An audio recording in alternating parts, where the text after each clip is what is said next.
What made you decide to come to Texas? Well, The sun was just waking up over Memphis, turning the sky soft and bright. Graceland was quiet, almost like it was holding its breath. Most people knew Elvis Presley as a big star who sang loud and made crowds cheer. But the man who rode on his private plane was much different. His pilot remembered him as someone gentle, tired, and carrying a sadness no one else could see.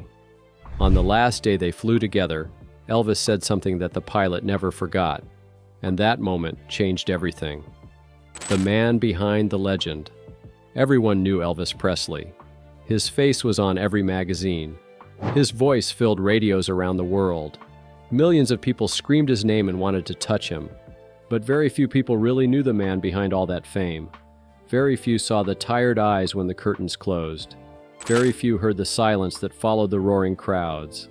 Elvis lived in a world that felt too bright and too loud.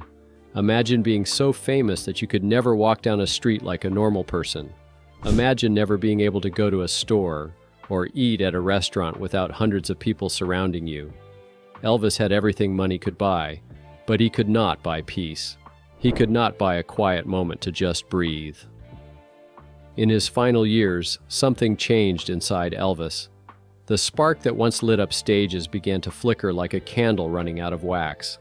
His body grew tired from years of performing and traveling. His heart carried weights that medicine could not heal. Sleep became harder to find. The nights stretched long and empty, filled with thoughts that would not leave him alone. Elvis lived in a beautiful mansion called Graceland. It had many rooms and fancy decorations, but even in that big house he often felt small and alone. The people around him loved him, but fame had built invisible walls between Elvis and the rest of the world. He was surrounded by people yet isolated in ways most of us could never understand. Inside his inner circle, there were only a few trusted souls. These were people who saw beyond the jumpsuits and the stage lights. They saw a man who laughed at simple jokes, a man who worried about ordinary things, a man who sometimes just needed a friend, not a fan. Among these trusted few was his pilot, a person who flew Elvis across America countless times. This pilot was special because he existed in a space between two worlds. Up in the sky, away from the crowds and the cameras, Elvis could breathe a little easier. The cockpit became a small sanctuary where the outside world felt distant. The pilot saw Elvis in these quiet moments.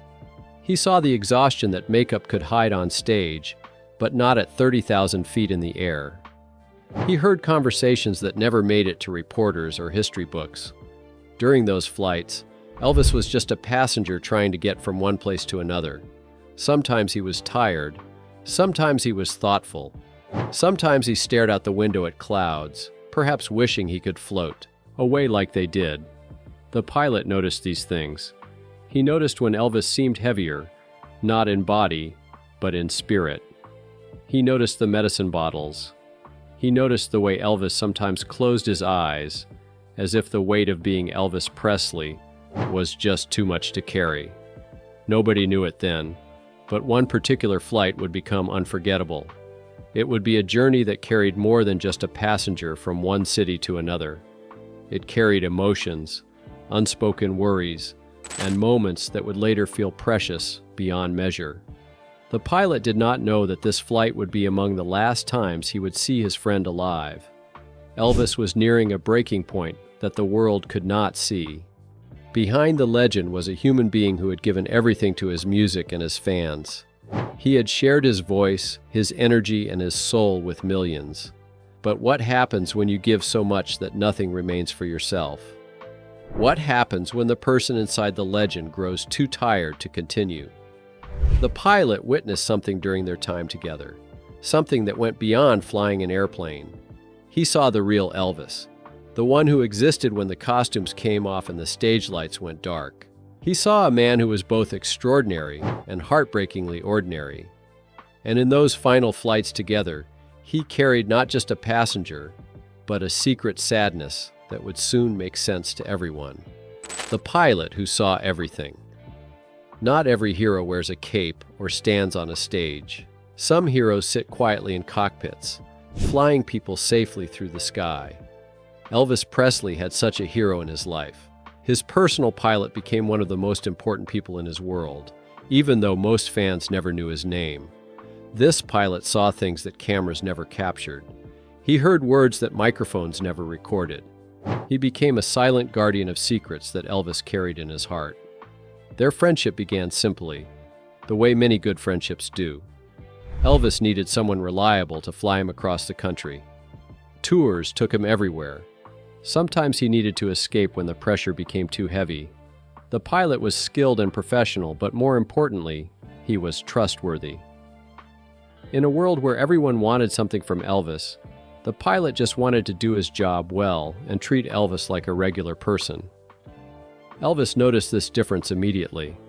The pilot did not ask for autographs or beg for special treatment. He did not tell stories to newspapers or brag to friends about flying the king of rock and roll. He simply showed up, flew the plane safely, and respected Elvis's privacy. In return, Elvis gave him something precious. He gave him trust. Trust was rare in Elvis's life. Too many people had used his kindness against him. Too many had sold his secrets for money or attention. But the pilot proved himself different, time and time again. Elvis began to relax around him. The invisible walls came down just a little bit. Inside that airplane, Elvis could be himself without fear of judgment or betrayal. The pilot witnessed beautiful moments that fans would have loved to see. Sometimes Elvis joked and laughed like a child, making silly voices or telling funny stories about his childhood in Mississippi. His laughter filled the cabin and reminded everyone that beneath the fame lived a playful soul. These were the moments when Elvis seemed light and free, unburdened by the weight of being a legend. But the pilot also saw the harder moments. Sometimes Elvis would be talking and then suddenly fall asleep mid-sentence, his body finally surrendering to exhaustion. Other times Elvis wanted complete silence.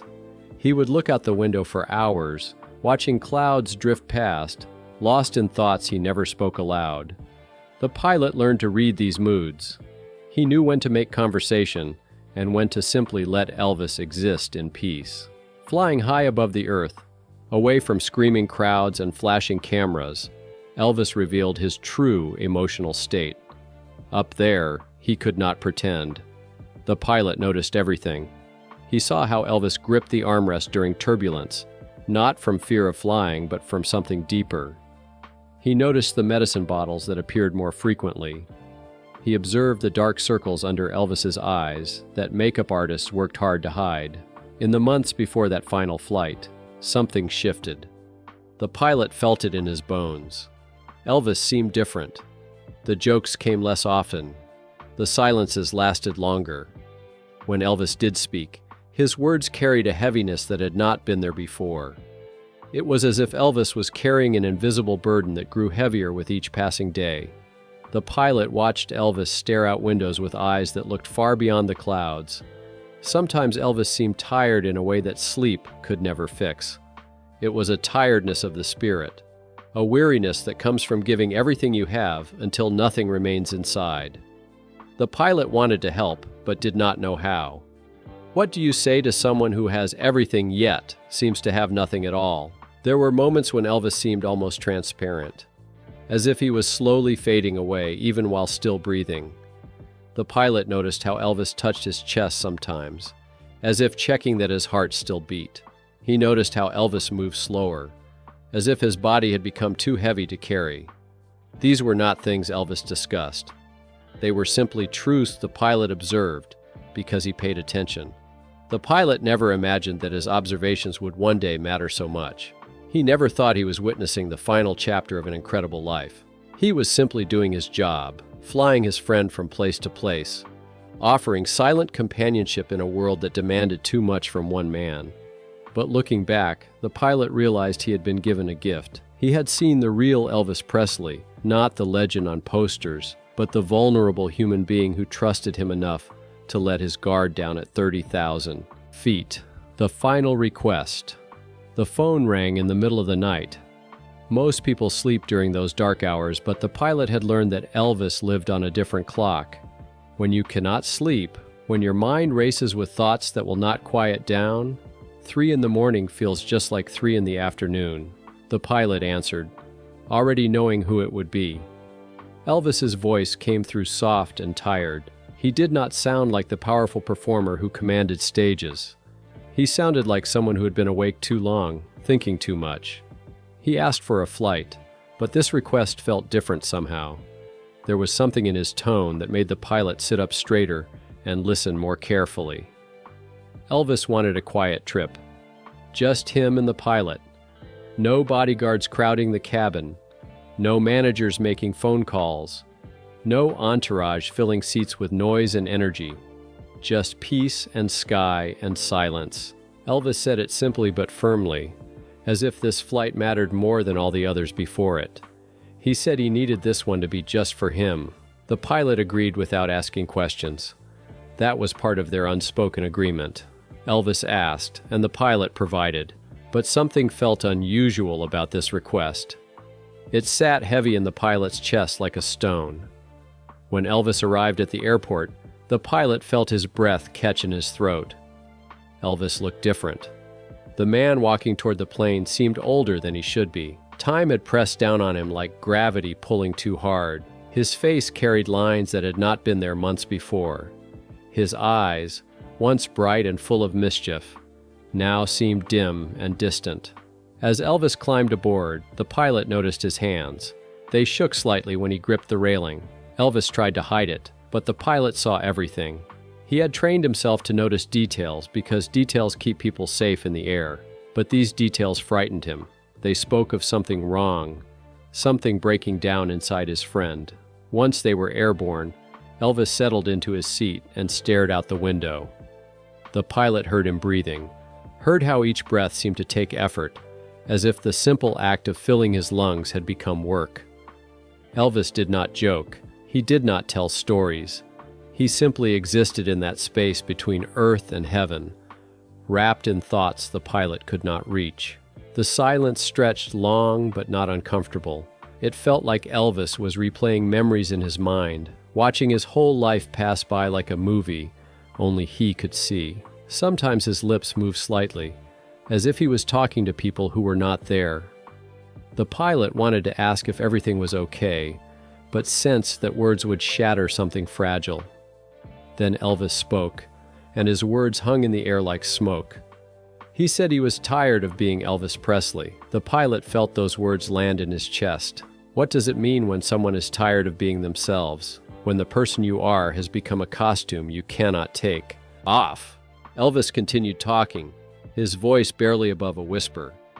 He said that sometimes he just wanted to fly away and never come down. The pilot gripped the controls tighter. He understood that Elvis was not talking about the airplane.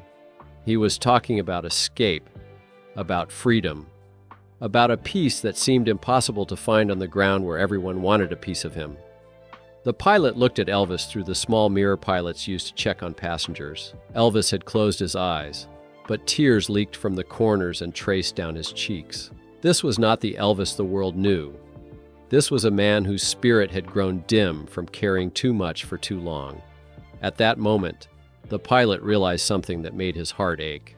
This was not just a flight to clear Elvis's head or escape for a few hours. This was something deeper. Elvis was looking for peace in the only place he had ever truly felt free.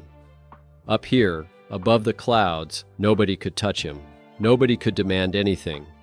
He was just a man floating in the sky, temporarily released from the prison of fame. Elvis kept losing his breath during the flight. The pilot heard him struggle, heard the little gasps and sighs. He wanted to land immediately, to get Elvis to a doctor, but Elvis insisted they stay up. He needed more time, more sky, more distance from everything below. The airplane became a sanctuary that day. It held 2 men floating above the world. One was a legend trying to remember what it felt like to be human. The other was a friend watching helplessly as someone he cared about seemed to slip away right before his eyes. The pilot did not know then that this flight would haunt him forever. He did not know that he was witnessing the final desperate attempt of a broken man searching for peace. He only knew that something felt wrong, something felt final, and he was powerless to stop whatever darkness was coming. The news that broke the world. The pilot was eating breakfast when the phone rang. It was an ordinary morning filled with ordinary sounds. Coffee brewing in the kitchen, birds singing outside the window, sunlight streaming through curtains and painting golden rectangles on the floor. Everything felt normal and safe and predictable. Then the phone rang, and the entire world changed in an instant. The voice on the other end spoke words that made no sense at first. Elvis Presley was dead. The pilot heard the words, but his brain refused to accept them. Dead? That could not be right. He had just flown Elvis. Yes, Elvis seemed tired and sad, but dead? That word felt too final, too impossible, too cruel. The pilot's legs stopped working properly. He sat down hard in the nearest chair, the phone still pressed against his ear. The voice kept talking, giving details about how Elvis was found, about paramedics and hospitals, and failed attempts to bring him back. But the pilot heard none of it.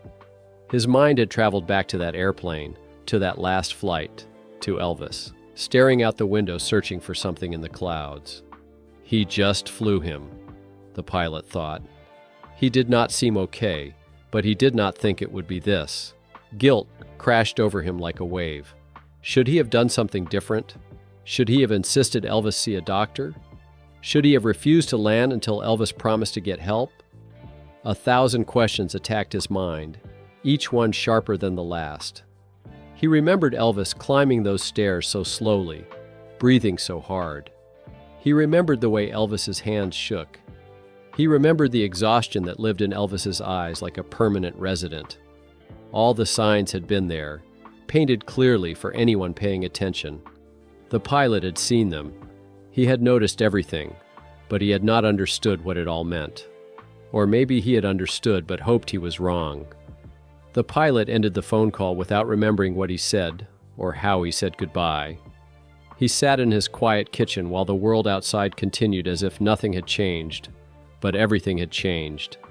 Elvis Presley, the man who had trusted him with his most vulnerable moments, was gone forever. Memories flooded back with painful clarity. Elvis saying he was tired of being Elvis Presley. Elvis whispered about wanting to fly away and never come down. Elvis asked him to tell the truth about how exhausted he really was. That last flight had not been just another trip. It had been a goodbye. Elvis had known something was ending. He had felt it in his bones and his heart and his weary soul. He had taken one final flight to the only place he ever felt free, and the pilot had been there to witness it. The silence during that flight suddenly meant everything. Elvis had not needed words that day. He had needed sky and clouds and distance from a world that demanded too much. He had needed one last moment of peace before whatever was coming arrived. The pilot understood this now, too late, when understanding could no longer help anyone. Television stations played Elvis's music and showed old performances. Reporters stood outside Graceland describing the crowds of crying fans. The whole world mourned. Strangers who had never met Elvis wept openly in the streets. Radio stations played his songs on repeat. Newspapers printed special editions with his face covering the front page. The king of rock and roll was dead, and the planet stopped spinning for a moment to acknowledge the loss. But the pilot grieved differently. He did not cry in public or join the crowds at Graceland's gates. His grief lived in a private place where cameras could not reach. He mourned alone in his house, holding that photograph Elvis had given him. The young Elvis, smiling with his mother, seemed to look at him from across the years, innocent and happy and unaware of the pain that awaited. The pilot attended a small private gathering for people who had known Elvis personally. Bodyguards and musicians and friends stood together sharing stories. Some laughed, remembering funny moments. Others cried, remembering the kindness Elvis had shown them. The pilot listened, but did not speak. His story felt too heavy, too intimate, too sacred to share in a room full of people. He kept returning to that photograph in his mind. It had become more than just an old picture. It was a symbol of trust, of friendship, of those final moments when Elvis had stripped away the legend and shown his true broken self. Elvis had chosen to give this precious memory to him. That choice meant something profound that the pilot was still trying to understand. Days turned into weeks. The world slowly moved on the way it always does after tragedy. New songs played on the radio. New headlines filled newspapers. Life continued its relentless forward march.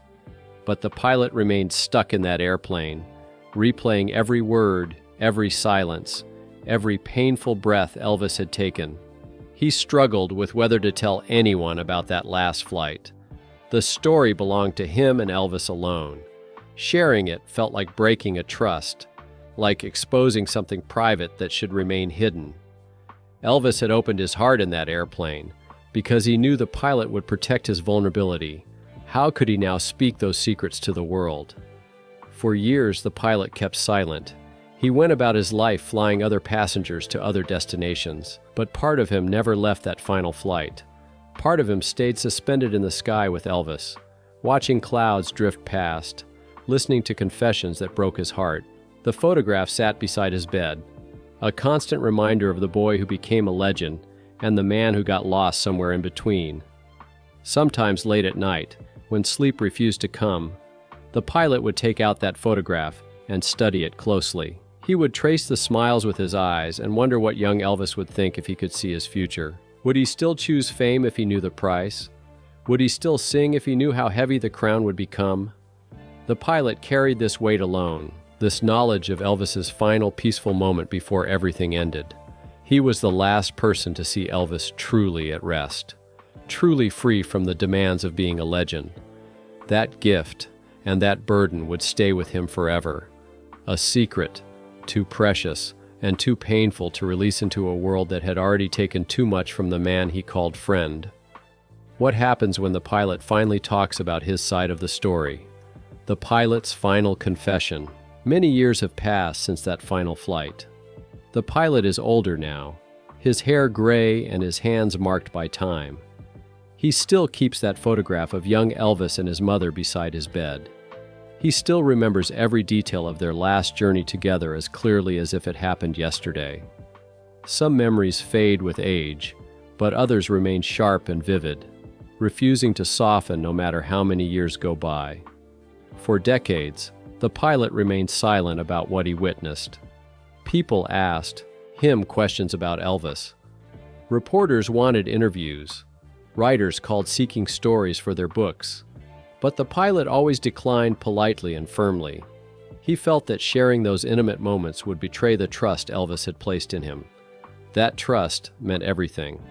It was a sacred bond between two friends, and the pilot guarded it fiercely. But time changes perspectives. As the pilot grew older, he began to see things differently. He watched how the world remembered Elvis. They celebrated his music and his performances. They studied his movies and his concerts. They analyzed his career and his influence on rock and roll.